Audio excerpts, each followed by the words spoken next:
Diqqat! O'zbekiston Respublikasi Mudofaa vazirligi ogohlantiradi. Hurmatli yurtdoshlar, yodda tuting. Muddatli harbiy xizmatga yuborish, kontrakt bo'yicha harbiy xizmatga kirish, Mudofaa ishlari boshqarmasi va bo'limlarda amalga oshiriladigan har qanday hujjat ishlari mutlaqo bepul. Ushbu masalalar yuzasidan ishingizni moddiy mablag' evaziga hal qilib berishni taklif etishdimi? Unday kimsalarga aslo ishonmang. Jinoyatchilarga sherik bo'lib kelajagingizni barbod qilmang. Eslatib o'tamiz, kontrakt bo'yicha harbiy xizmatga kirish tartibi o'zgardi. Unga ko'ra nomzodlarni saralash ishlari Mudofaa ishlari organlari xodimlari, shuningdek harbiy qism va muassasalar harbiy xizmatchilari vakolatiga kirmasligi belgilandi.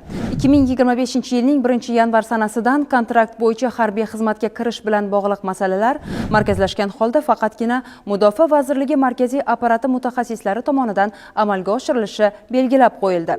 Bu haqda savollaringiz bo'lsa 71 kodi bilan 269 80 19 telefon raqamiga murojaat qilishingiz mumkin. Yodda tuting, agar harbiy xizmat bilan bog'liq masalalar yuzasidan korrupsiya holatlariga duch kelsangiz, ushbu telefon raqamlariga qo'ng'iroq qiling. 97 kodi bilan 144 0773, 71 kodi bilan 269 81 51. Murojaatchining shaxsi va ma'lumotlari sir saqlanishi kafolatlanadi.